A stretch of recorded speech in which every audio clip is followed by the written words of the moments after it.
story, by the way, and that was really, really scary, by the way. This show's theme is dedication, so we're going to talk about what we're all dedicated to doing. So our next role model is one creative and colorful woman. I'm doing a few projects with her right now, Cherie Grampp. Motivational speaker to youth like myself, and she wants to capture you and your loved ones. Cherie Grampp, tell us what you do. Well, at present, I am an artist. I work primarily with acrylic paint, and starting to dabble with some oils that are actually, you're able to mix them with water, which is a very new thing. So who are your clients right now? My clients are anyone who, asks me to do a painting of your family. I get a lot of requests for people who have a family shot, but there's a loved one that's passed on.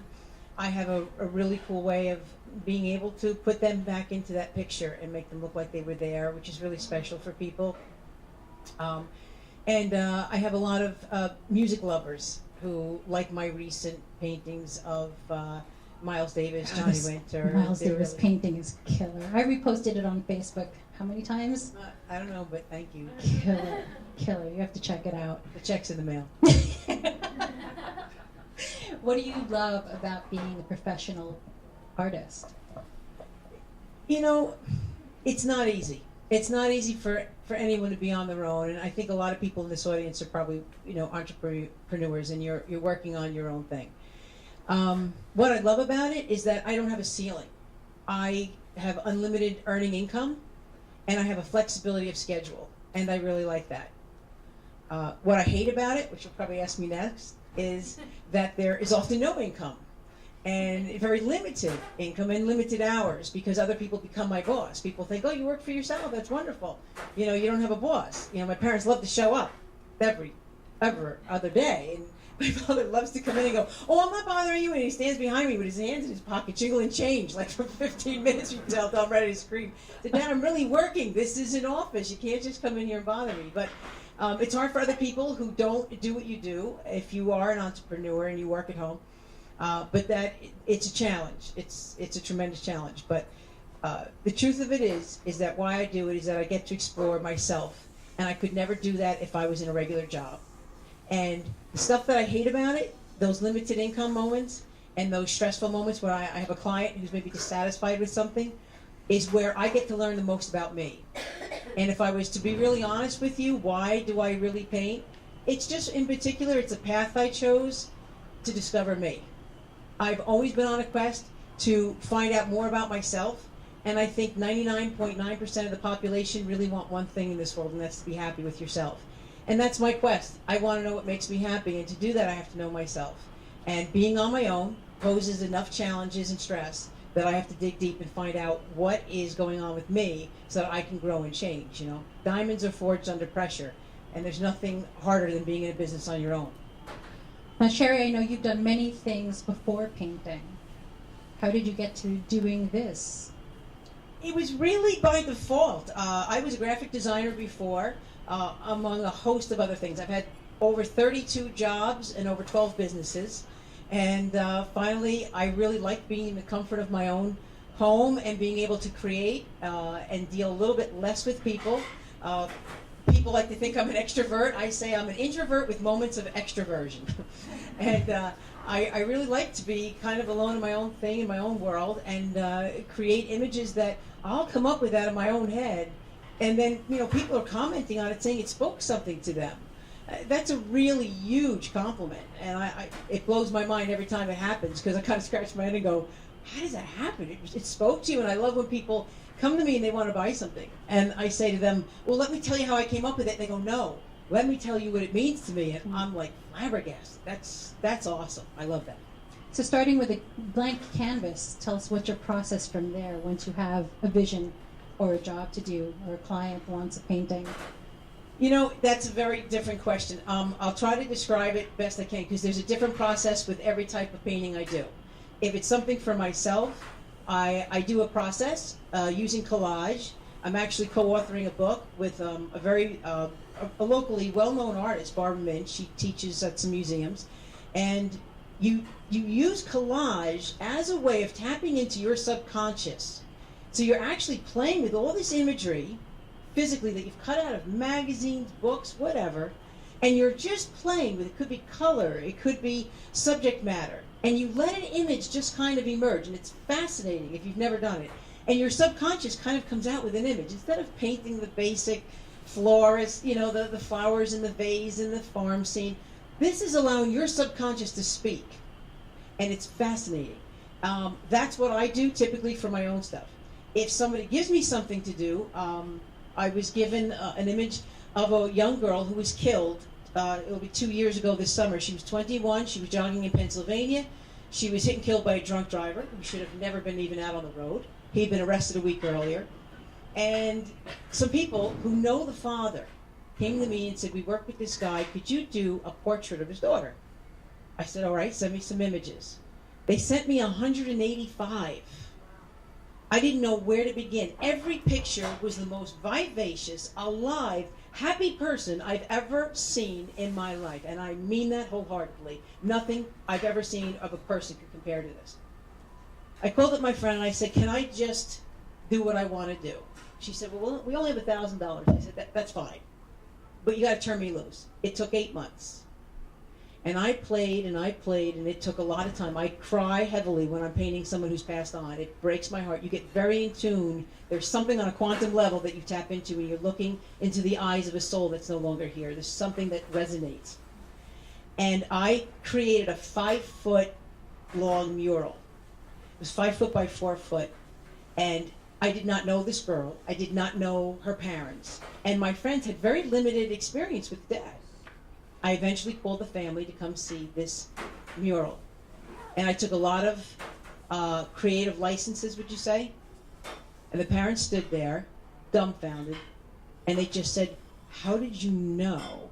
I had castles in there that looked identical to a castle she played with when she was 5. I had her running on paths that looked identical to running paths she ran on in Pennsylvania. I had things in there that I had no way of ever knowing. And it's because I took the time, and I can't explain that. All I can say is that you sit quietly and you give it a lot of time, and things percolate and they come out of you. And everyone's got that genius. Every single person in here, every human being has got a genius, so to speak, that basically is some brilliance that'll come out when you stifle and kind of quiet the cognitive frontal lobe that's always chattering away.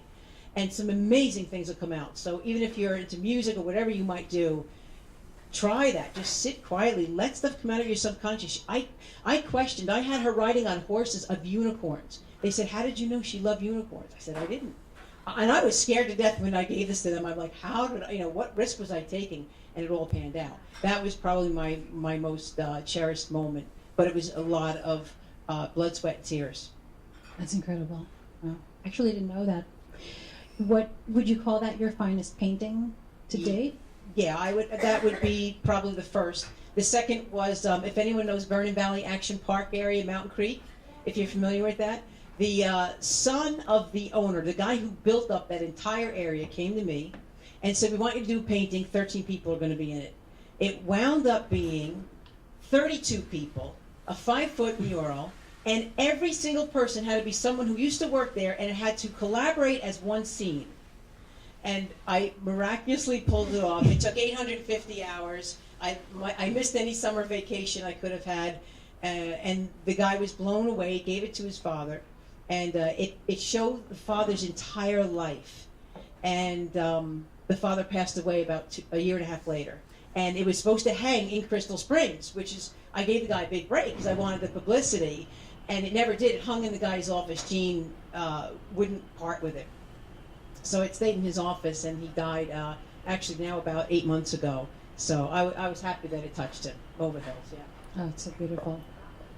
So what accomplishment would you like to start manifesting now by speaking out right now?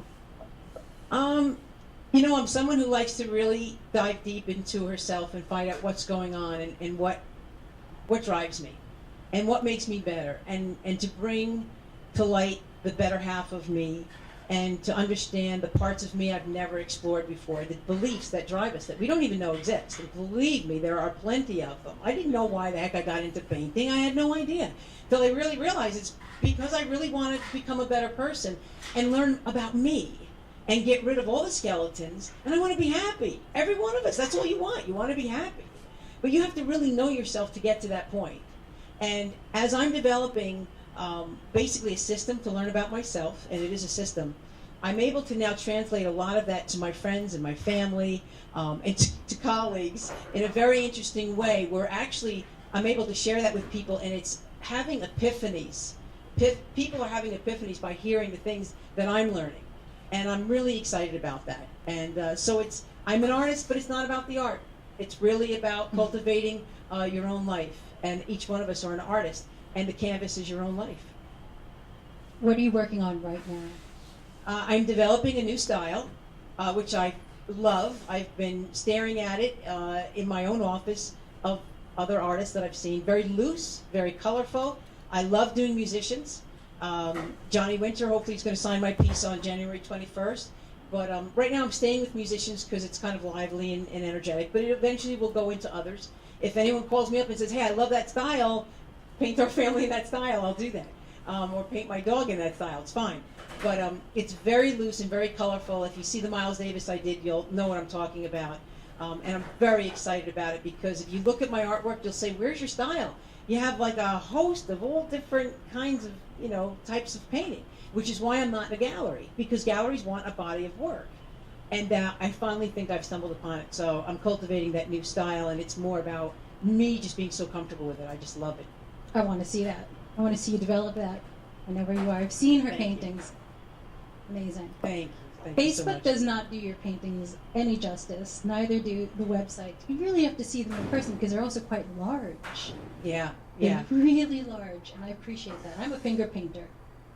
I don't use brush. That's impressive. You know how much I paint with my finger? Oh, you do? Oh, all the time. It's the best blending tool you have. Oh, absolutely. Now I feel better. Yeah, absolutely. So what is something that you'd like to see more women do? Not be afraid. Have the courage to look at yourself and ask yourself the tough questions. Why are you doing what you're doing? And it'll scare the hell out of you when you really dig deep. Because it is not a question where the answer will be easily available to you, because most of those decisions were made when you were 7, 8, 9, and 10 years old. But when you get to the root, it doesn't mean they're bad. But you do need to know what's driving you. Sometimes we would like to believe a more noble belief is driving our actions.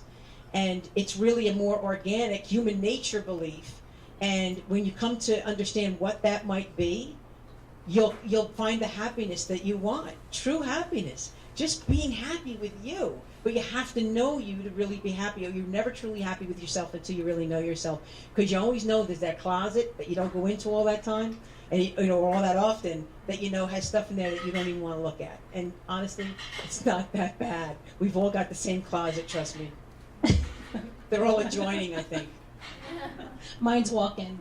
Yeah. Yeah, Really, mine too. really, really big. I had to rent a garage. Painter, philosopher, when do we need to contact you? About 3 weeks out, 4 weeks out, depends on the size of the painting. But 3 or 4 weeks out is usually enough for me to create whatever you need. CherieGrampp.com. You'll see her URL on the cards. Thank you Thank so you. much.